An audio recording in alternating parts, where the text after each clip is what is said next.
Hello and welcome to Arena Football League Weekly. I am your host, Adam Snow, and welcome to the World of Football YouTube channel. If you haven't had a chance yet, please hit that like button, subscribe button, the little bell notification to be notified whenever we drop new videos. It would be greatly appreciated here. Again, here to talk about the Arena Football League. It was week 3 this past week, and since our last video, so much has changed, as it is always changing with the Arena Football League. And even right now, as I'm doing this video, stuff has been happening, stuff has been coming out, and we'll get to all of that. But let's backtrack first. I do want to remind everyone out there that we do have a couple of podcasts we do on this channel. My father, Randy, and myself do a podcast called This Week in the World of Football. It's a great show. We talked about the Arena Football League this week. It's already up on the channel. If you want to go over there and check that out when this video is done, it would be greatly appreciated. And I also do a podcast with my brother-in-law called Just Lying Around, a Detroit Lions podcast, where we talk about, you guessed it, the Detroit Lions. We will have a new show up later this week talking about the Lions' schedule and Jared Goff's new contract. So please come back to the channel to check that out if you're interested. So, guys, there's so much to get to. Let's waste no more time. And let's go recap the scores and happenings of Week 3. And we start with Saturday night. The first game of the week was supposed to be the Billings Outlaws taking on the Rapid City Marshals. And unfortunately, the game resulted in a 2-0 forfeit for Billings. As the story goes, and I'm sure a lot of people out there have seen, the Rapid City Marshals, while in the locker room prior to the game, decided to not come out for the game until they had been paid. This has been an ongoing issue with this league, obviously, where players have not been paid, coaches haven't been paid, refs apparently haven't been paid. So after the Marshals decided to not play the game, they put out this statement saying, "We regret to inform you that tonight's football game has been canceled due to ongoing issues with the AFL. The Rapid City Marshals will not be taking the field this evening." And they go on to talk about how they're going to refund ticket purchasers. And then they end by saying, "We share in your frustration regarding the situation unfolding in the AFL and the resulting impacts on the Rapid City Marshals." Then the Outlaws also posted a statement talking about their displeasure with the situation. "It is with great regret that I inform our Outlaws family of the Rapid City Marshals refusing to play tonight's game. The refusal to play is due directly to the incompetence, lies, and deceit by the current AFL front office. This is exactly why I made the statements I made last week to avoid this type of incident and have immediate change in the AFL front office. This is an absolute embarrassment to the Outlaws organization, and I can promise that I will do everything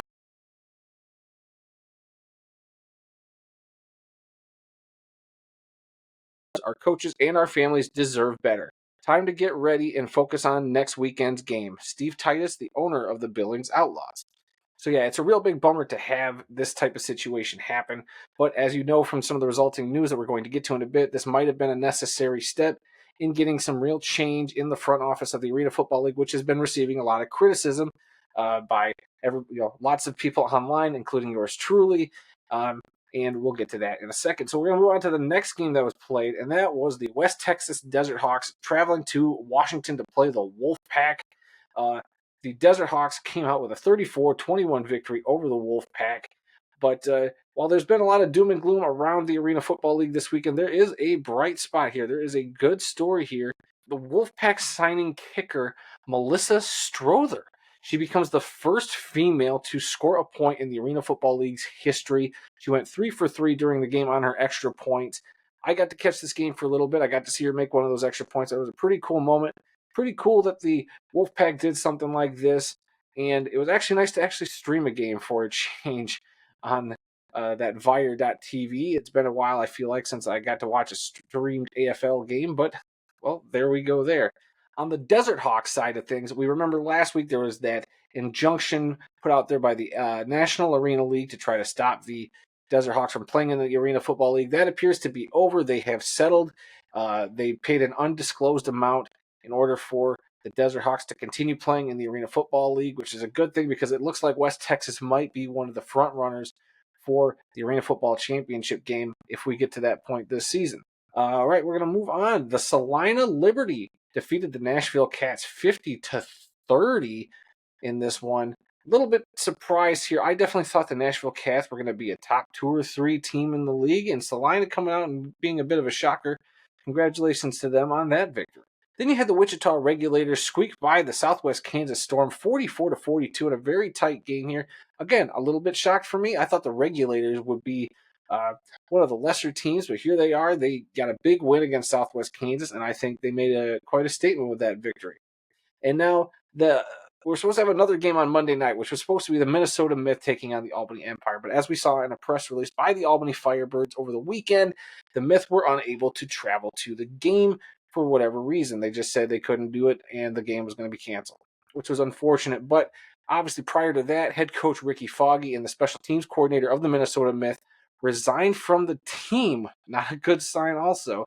Now, owner Diane Hutton has come out with one official statement, I believe, and then the other was like an email that kind of went around that she had sent out to her team. But here's the official statement from the Minnesota Myth Instagram page. Dear Minnesota Myth fans, the promise of bringing another professional team to Minnesota was bright and filled with hope. The vision of the Minnesota Myth was to build a team focused on community engagement and bringing people together to celebrate not only football, but also connection and community. Unfortunately, the effort was lost in the waves of negative chatter and misinformation that plagued social media, led by intentional efforts from non-supportive teams within the league and other individuals. Consequently, Minnesota Myth have ceased operations and all future Myth games scheduled at Target Center are now canceled. Refunds are available at the point of purchase and will be automatically provided by AXS.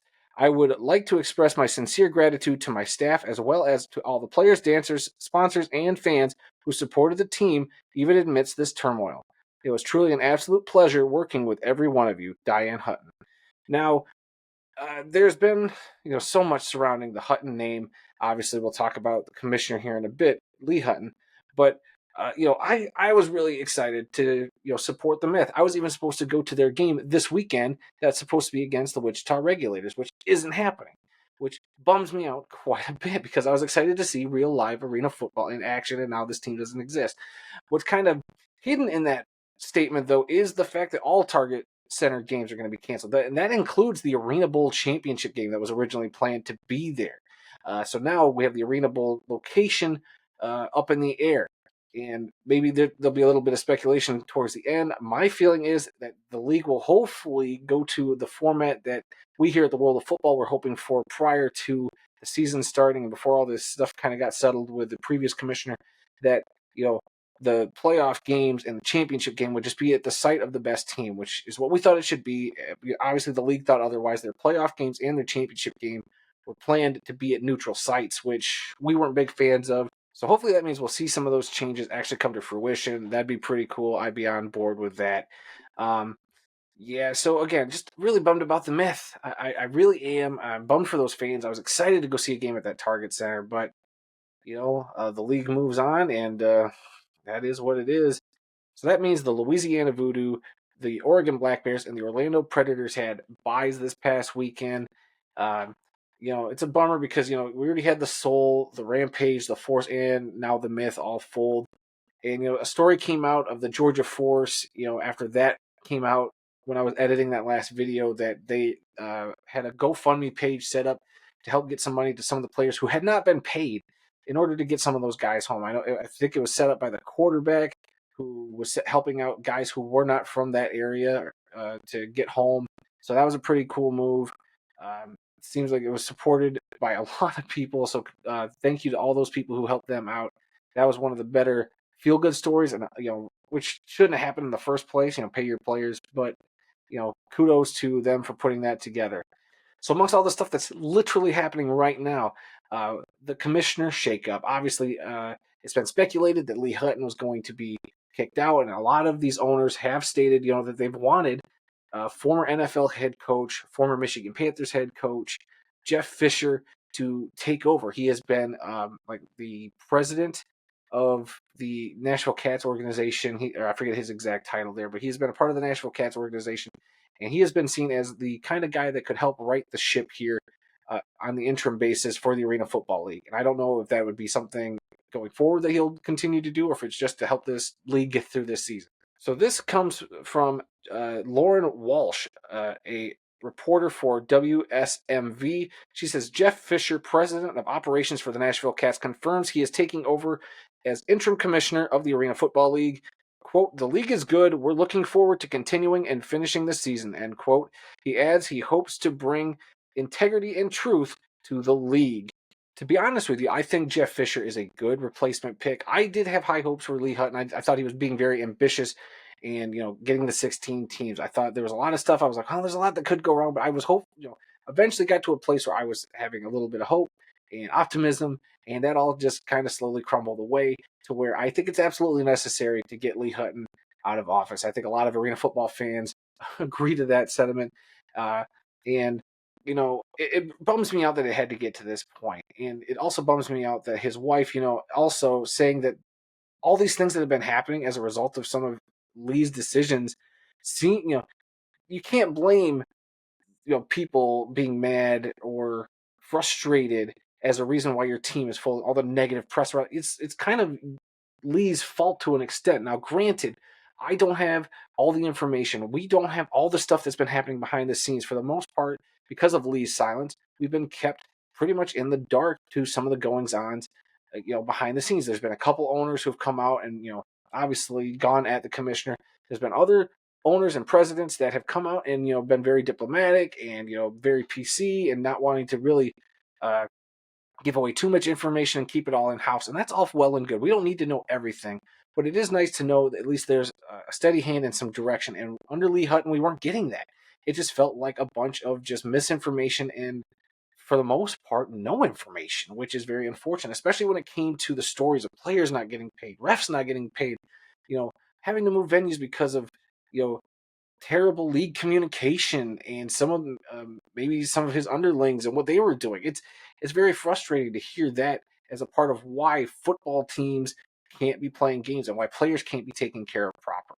So hopefully, with Lee Hutton now out and Jeff Fisher in, we can start riding that ship. I don't think it's going to be absolutely perfect going forward, but they have already, in a few short hours, made a lot of changes that make me feel very comfortable in the Arena Football League finishing out this season and maybe even building a nice foundation to play future seasons. And they released a statement here that essentially says the league is going to go down to 10 teams. Uh, those 10 teams being the Albany Firebirds, Billings Outlaws, Nashville Cats, Orlando Predators, Rapid City Marshals, Salina Liberty, Southwest Kansas Storm, Washington Wolfpack, West Texas Desert Hawks, and the Wichita Regulators. And you might note there that there are two teams that weren't previously announced as being folded or put on hold that weren't in that statement, that being the Oregon Black Bears and the Louisiana Voodoo. Now, I think a lot of people speculated that the Voodoo were already kind of folded, but they weren't really saying anything yet. And the Black Bears, we've all heard these stories and horror stories, and you've probably seen the pictures and videos of their horrid arena situation. And, I think quietly putting them away might be the right step, but they do make an important note here in this press release where they say, the league ownership group and league office will also be speaking with other teams not mentioned to discuss and perhaps include them in current games or seasons. So there's going to be a lot of moving parts, I'm sure. They're probably, who knows, maybe some of these teams that were folded might play another game or two, maybe just to help the schedule out. Who knows? We'll see how that shapes up. And it sounds like now, with the 10 teams, that they are putting together a solid schedule for the remainder of the season. I know that, we've heard shakeups. I think Southwest Kansas is supposed to travel to Albany this week, and there's a bunch of other stuff that's going on. So they're getting their ducks in a row. One big bright spot I also think coming out of this is some of the ownership groups and their determination to put out good product. I know a lot of people have been listening to the show out of Albany, Levac and Gaz, and I think getting a lot of insight into how some of the ownership groups are functioning and working. And it sounds like maybe not all the owners are completely on the same page, but on enough of a page to keep this league going forward, despite some of the ineptitude of the Arena Football League's front office and all the stuff going on over there. I'm very confident that this ownership group, as we have with these 10 teams, can get through this season now, and put a good product on the field, and we can finally put the crappy 3 weeks behind us, which would be nice. I just think that with Jeff Fisher also there, they can just go forward. They can just streamline what they need to streamline, and hopefully we see some of those results. And we should also find out some more information as Jeff Fisher is supposed to appear on the AFL's official podcast. That's right. It's going to be a real thing. It's supposed to go live Wednesday, May 15th at 7:30 p.m. Eastern Time. And it'll be an interview with Jeff Fisher and one of the chairman, I believe, of the G6 Sports company that also has a hand in the Arena Football League. So hopefully he doesn't flake out and we get some actual, real, concrete information for a change. We'll have to wait and see how that goes. But you never know. But right now, it sounds like we are definitely in a way better place than we were just 24 hours ago. And, I'm very curious to see what other news develops from here on out. And, that's going to probably do it for this week, guys. And hopefully, we can get stable enough to where we can maybe preview the next week's games instead of wondering who they're going to play. It's, that's all I wanted. And like I said last week, I just want some stats. I want some more information. I would love some highlights. I would love consistent streaming to get these games out there for people to watch and get their eyeballs on this league and this product that should be one of the best football leagues out there. But we've been definitely going through some growing pains, and we'll see what comes next. And if there's any breaking news while I'm editing this video, I'll probably insert that at the end. So again, guys, I would like to thank you for checking out this video, and let me know your thoughts on this week's arena football news and happenings. And until next week, hopefully we have a better week 4.